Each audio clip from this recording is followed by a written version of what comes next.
Welcome to this explainer. Today we're going to synthesize the psychology of deep thinkers, the neuroscience of insight, and the incredibly practical tools of visual communication to help you share your complex mind with the world. Seriously, if you've ever felt like your brain is running a marathon while everyone else is just taking a casual stroll, you are absolutely in the right place.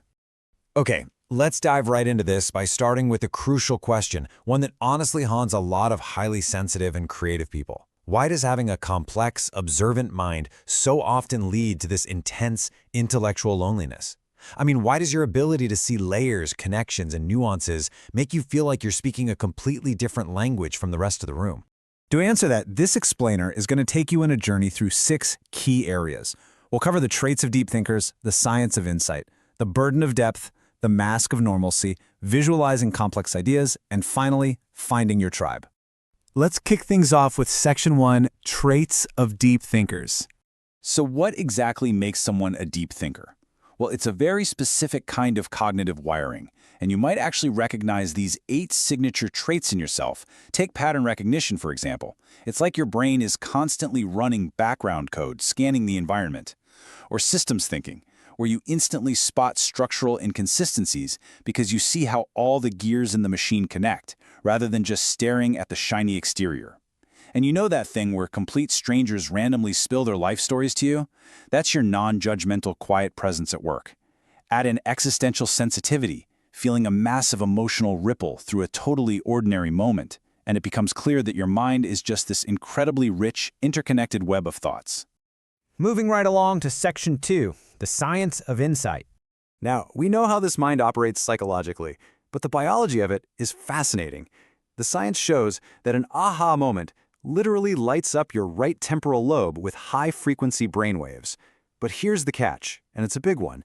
Researchers have found that this biological burst of insight almost never happens when you're grinding away, aggressively staring at a blinking cursor on a blank screen. Your brain actually needs a break.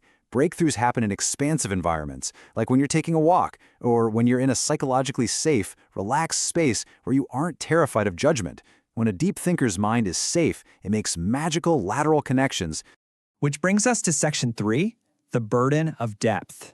Because let's be honest, walking around with this kind of mental hardware is exhausting. Having a brain that's constantly connecting dots and reading the room comes with a pretty heavy emotional price tag. The pioneering psychologist Carl Jung hit the nail on the head here. When you vibrate at the frequency of truth in a society that, frankly, prefers comfortable illusions, you experience a deep, isolating loneliness. You notice what's loud, sure, but you're hyper-aware of what's quiet, those little micro-messages hiding inside the moment. And when you're the only one seeing them, the alienation is very, very real. And neurologically speaking, you are not imagining this difference. Research by Dr. Elaine Aron reveals that about 20% of the population are highly sensitive persons. That means their nervous systems are literally wired to process environmental subtleties way more deeply than everyone else. If you've ever felt like an emotional sponge, absorbing the tension in a room before anyone has even sat down, this 20% figure proves that your brain is quite literally functioning on a deeper, highly perceptive channel. Next up, Section 4, the mask of normalcy.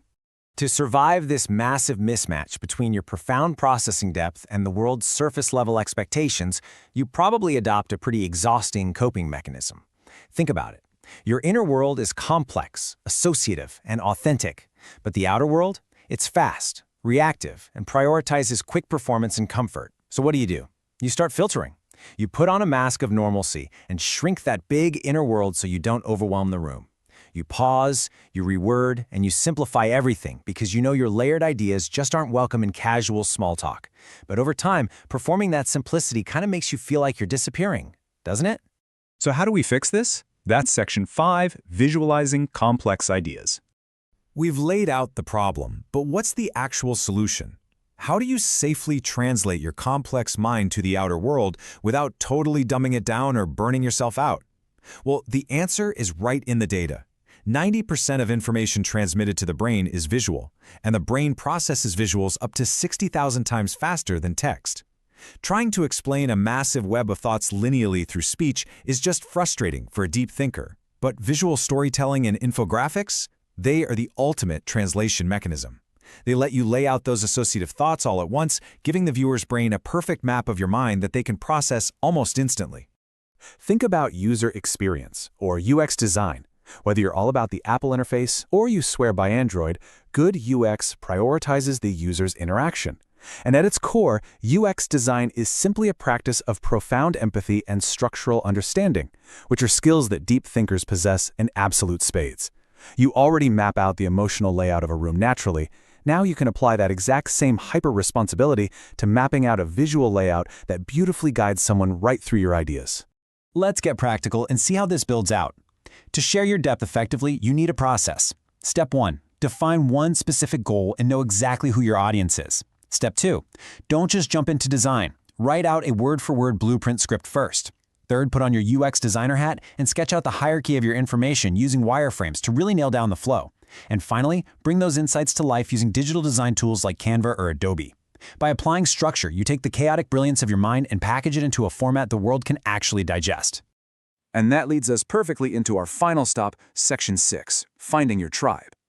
Because translating your ideas visually isn't just about good corporate communication. It is a vital beacon. The ultimate takeaway from this whole explainer is this: stop shrinking your thoughts. Seriously, do not apologize for your depth or your intellectual loneliness. When you use visual tools and authentic expression to share your real mind, you finally stop trying to fit into crowds where you literally can't breathe. Instead, you cast a signal out into the world. You use that expression to attract a tribe that values real substance over small talk. The people who actually want to hear the unedited version of your brilliant mind.